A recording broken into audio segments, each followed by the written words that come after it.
आज ना बोटाला चटका लागता लागताच वाचला. झाला असं, मी सकाळी स्वयंपाक करत होते, कारल्याची भाजी शिजायला घातली होती आणि भाकरी बनवत होते. भाकरी बनवता बनवता भाकरी उचलायला गेला, त्याच्यातून जी वाफ निघली लगेच हात मारतावर म्हणून चटका बसला नाही. नाहीतर आज एवढा मोठा चटका बसला असताना. त्यानंतर लगेच बाकीची कामं आवरायला घेतले, भांडे घासले आणि कन्स्ट्रक्शनचं काम चालू आहे. त्यामुळे एवढी सिमेंटची धूळ येते ना, सारखी साफसफाई करायला लागते. दिवसातून 2 वेळा फरची पुसली तरी एवढी खराब होती ना. पण आता काय करणार, काम होईपर्यंत तरी असंच राहणार.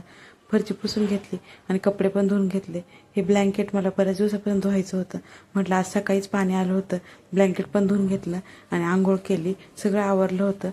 त्यानंतर जेवण करून घेतलं आणि आता फ्रीज क्लीन करायला घेतलं. 8-10 दिवसापूर्वीच मी फ्रीज क्लीन केलं होतं. पण यांनी ना एक ज्यूसची बॉटल आणली होती, ती अर्धी पिली आणि अर्धी फ्रीजमध्ये ठेवली. ती पूर्ण सगळी गळाली खाली. डीप क्लीन करून घ्यावं. मग मी याच्यातले सगळं सामान बाहेर काढलं आणि किचनवर ठेवलं आणि त्याच्यातले सगळे पार्ट बाहेर काढून असे स्वच्छ घासून धुवून ठेवले आणि म्हटलं आता फ्रीज आतमधून चांगलं पुसून घ्यावं. दरवेळी अशाच पद्धतीने फ्रीज क्लीन करत असते. त्यामुळे काय होतं, 10-15 दिवस तरी फ्रीज एकदम व्यवस्थित स्वच्छ राहतं. आता आतमधून सगळं व्यवस्थित पुसून घेतलं. एवढं काही खराब झालेलं नव्हतं, पण म्हटलं व्यवस्थितच करून घ्यावं, म्हणजे जरा काही दिवस तरी आपल्याला फ्रीज साफ करायला लागणार नाही. मग मी व्यवस्थित सगळं क्लीन करून घेतलं. आणि फ्रीजचा जो रबर आहे ना, यामध्ये जास्त कचरा जाऊन बसतो. बघून पण चांगलं पुसून व्यवस्थित असं क्लीन करून ठेवलं.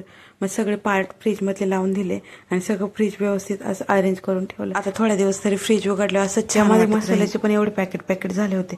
मग म्हटलं ह्या छोट्या छोट्या बरण्या रिकाम्या होत्या, मग यामध्ये सगळे मसाले ओतून दिले आणि वरती असं स्टिकरने चिटकून दिलं कोणता मसाला कोणत्या ह्याच्यात ठेवलेला आहे. यामुळं एकदम छान वाटायला लागलं. त्यानंतर मसाल्याचा डबा पण क्लीन केला होता, त्यामध्ये पण मसाले काढून घेतले आणि तो पण व्यवस्थित पुसून ठेवून दिलं. असं रोज थोडी थोडी साफसफाई केली ना, घर पण आपलं स्वच्छ राहतं.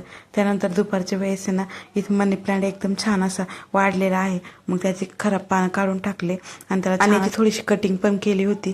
म्हटलं या बॉटलमध्ये लावावं. ही बॉटल बऱ्याच दिवसांची माझ्याकडे अशीच पडून होती, ती थोडी खाली तुटली होती. म्हटलं फेकून देण्यापेक्षा यामध्ये हे मनी प्लांट लावावं, म्हणजे छान असं दिसतं. मी इथं कॉर्नरमध्ये हे ठेवून दिलं.